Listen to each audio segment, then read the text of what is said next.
A Clean, Well-Lighted Place by Ernest Hemingway. It was very late, and everyone had left the cafe except an old man who sat at the shadow the leaves of the tree made against the electric light. In the daytime the street was dusty, but at night the dew settled the dust, and the old man liked to sit late, because he was deaf, and now at night it was quiet, and he felt the difference. The two waiters inside the cafe knew that the old man was a little drunk, and while he was a good client, they knew that if he became too drunk, he would leave without paying, so they kept watch on him. "Last week he tried to commit suicide," one waiter said. "Why?" "He was in despair." "What about?" "Nothing." "How do you know it was nothing?" "He has plenty of money." They sat together at a table that was close against the wall near the door of the cafe, and looked at the terrace where the tables were all empty except where the old man sat in the shadow of the leaves of the tree that moved slightly in the wind. A girl and a soldier went by in the street. The streetlight shone on the brass number on his collar. The girl wore no head covering and hurried beside him. "The guard will pick him up," one waiter said. "What does it matter if he gets what he's after?" "He'd better get off the street now. The guard will get him. They went by 5 minutes ago." The old man sat in the window and rapped on his saucer with his glass. The younger waiter went over to him. "What do you want?" The old man looked at him. "Another brandy," he said. "You'll be drunk," the waiter said. The old man looked at him. The waiter went away. "He'll stay all night," he said to his colleague. "I'm sleepy now. I never get to bed before 3 o'clock. He should have killed himself last week." The waiter took the brandy bottle and another saucer from the counter inside the cafe and marched out to the old man's table. He put down the saucer and poured the glass full of brandy. "You should have killed yourself last week," he said to the deaf man. The old man motioned with his finger. "A little more," he said. The waiter poured on into the glass so that the brandy slopped over and ran down the stem into the top saucer of the pile. "Thank you," the old man said. The waiter took the bottle back inside the cafe. He sat down at the table with his colleague again. "He's drunk now," he said. "He's drunk every night." "What did he want to kill himself for?" "How should I know?" "How did he do it?" "He hung himself with a rope." "Who cut him down?" "His niece." "Why did they do it?" "Fear for his soul." "How much money has he got?" "He's got plenty." "He must be 80 years old." "Anyway, I should say he was 80. I wish he would go home. I never get to bed before 3 o'clock. What kind of hour is that to go to bed?" "He stays up because he likes it." "He's lonely. I'm not lonely. I have a wife waiting in bed for me." "He had a wife once, too." "A wife would be no good to him now." "You can't tell. He might be better with a wife." "His niece looks after him." "You said she cut him down?" "I know. I wouldn't want to be that old. An old man is a nasty thing." "Not always. This old man is clean. He drinks without spilling. Even now, drunk, look at him." "I don't want to look at him. I wish he would go home. He has no regard for those who must work." The old man looked from his glass across the square, then over at the waiters. "Another brandy," he said, pointing to his glass.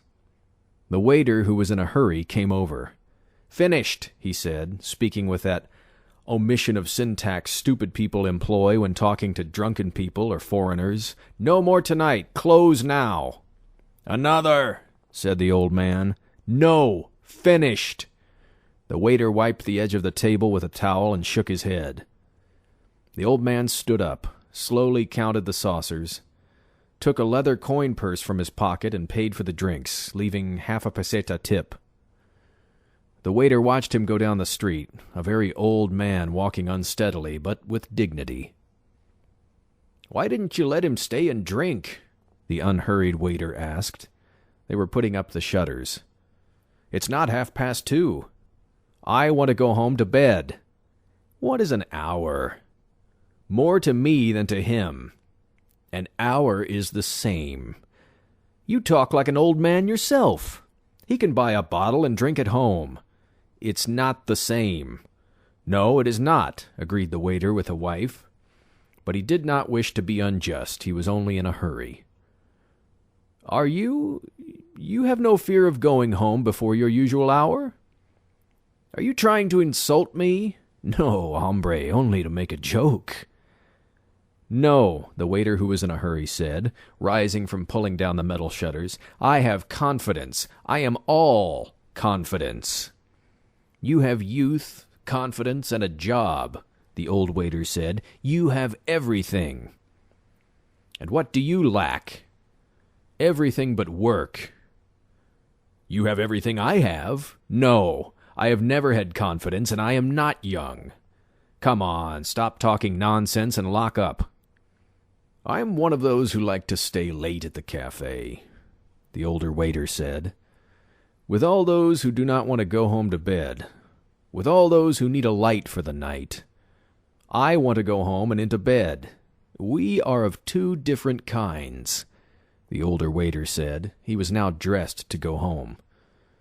It's not only a question of youth and confidence, although those things are very beautiful. Each night I am reluctant to close up because there may be someone who needs the cafe. Hombre, there are bodegas open all night long. No, you do not understand. This is a clean and pleasant cafe. It is well lighted. The light is very good, and also now there are shadows of the leaves. Good night, said the younger waiter. Good night, the other said. Turning off the electric light, he continued the conversation with himself.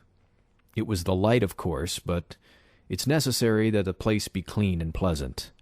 You do not want music. Certainly you do not want music, nor can you stand before a bar with dignity, although that's all that's provided for these hours. What did he fear? It was not a fear or a dread. It was a nothing that he knew too well.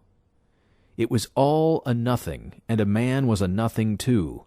It was only that and light that was all that was needed, and a certain cleanliness and order. Some lived in it and never felt it, because he knew it was all nada, y pues nada, y nada pues nada. Our nada who art in nada, nada be thy name, thy kingdom nada, thy will be nada, in nada as it is in nada.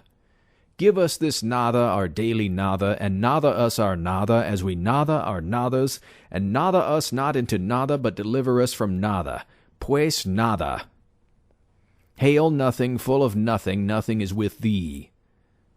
He smiled and stood before a bar with a shining steam-pressure coffee machine. What's yours? Asked the barman. Nada. Otro loco más, said the barman, and turned away.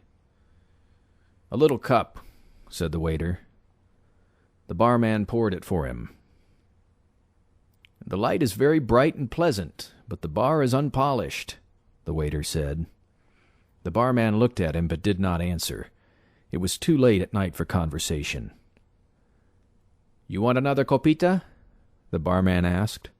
No, thank you, said the waiter, and went out. He disliked bars and bodegas. A clean, well-lighted cafe was a very different thing. Now, without thinking further, he would go home to his room. He would lie in the bed, and finally, with daylight, he would go to sleep. After all, he said to himself, it's probably only insomnia. Many must have it.